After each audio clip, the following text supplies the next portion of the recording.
Hey everyone, this is Evan from Tekwise Financial.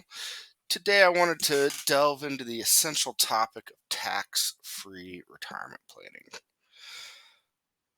As many of you know, I really love the book The Power of Zero by David McKnight. And actually, a lot of times I will give this book away, so if it's something you're interested in taking a look at, feel free to reach out to me, and I'll see if I can have any copies left when you call. But really, the problem that we're going to face today is really been outlined by David Walker. And who's David Walker? Well, from 1998 to 2009, he was the Comptroller General for the United States under both the Clinton and the Bush presidency. So it means he's basically the head CPA for all of the United States. And ever since he left, he has been yelling from the mountaintops about our country's impending financial bankruptcy.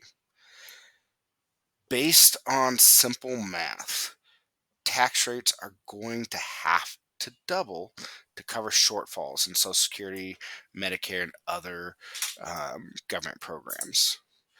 Social Security reserves, as probably everybody has heard, is set to run out in 2035, but what nobody's really talking about is how Medicare is set to run out in 2028.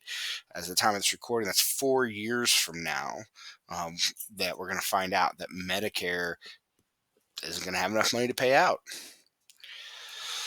So as it's set right now, currently taxes are set to increase in 2026. Okay. So let's put this in perspective. Let's pretend like now, as of 2026, you're going to be in the 25% federal tax bracket. And depending on what state you are, it'll be different, but let's say an average of 5% for the state, depending on what state you're at. For that to double means you're potentially looking at a 60% tax bracket in the future.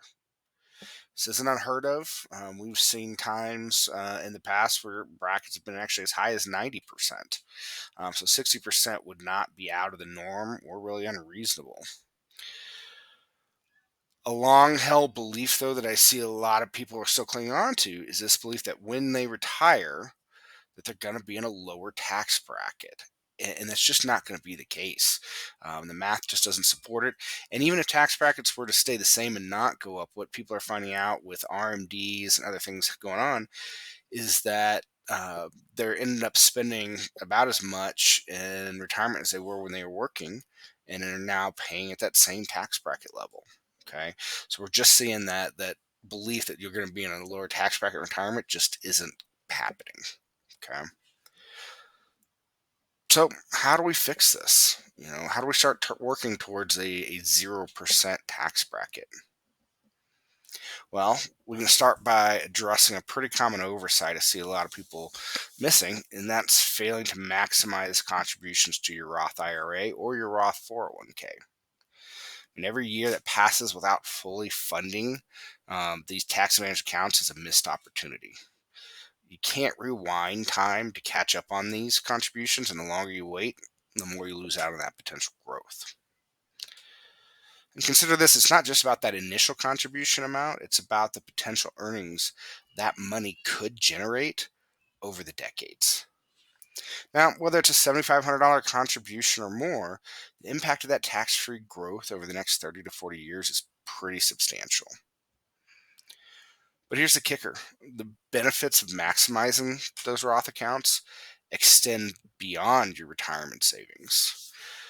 So in retirement, you could start to use these funds not just for covering normal, living expenses, but you can then set some of that aside to help cover things like long-term care or charitable giving, setting up estates for your kids. As you read any of my stuff, we talk a lot that the wise man leaves an inheritance for the generation after his kid's generation. Right? How are we going to have a legacy and effect on the world, not only today while we're in it, but also down the road? I think we all have to remember that retirement planning isn't also just about hitting a magic number. It's really about creating a cost-effective strategy that's going to cover the expenses, and it's going to factor in that inflation and longevity. Now, despite common misconceptions, Social Security isn't going away. You know, adjustments may be necessary, like raising the retirement age, but outright cancellation isn't likely. One of the big mistakes I see people making with here is that they also assume that Social Security isn't going to be taxable. They're like, I've already paid taxes. Why am I going to have to pay taxes on it again? Well, unfortunately, for most people who have saved well, you're going to have to pay taxes on that Social Security. Okay.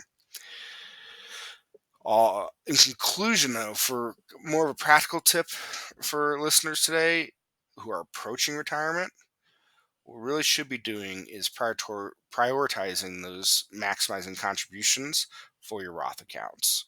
You know, I don't think any of us here think that taxes are going to be going down in the future.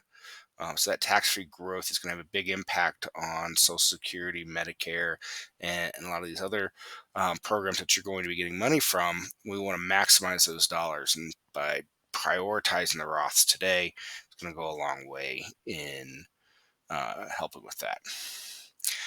Just remember, every financial decision you make today shapes your tomorrow. So if you want to learn more about how to plan for a 0% tax retirement, visit tekwise You can find me on LinkedIn, Evan Frazier, or you can give me a call at 719-413-5614.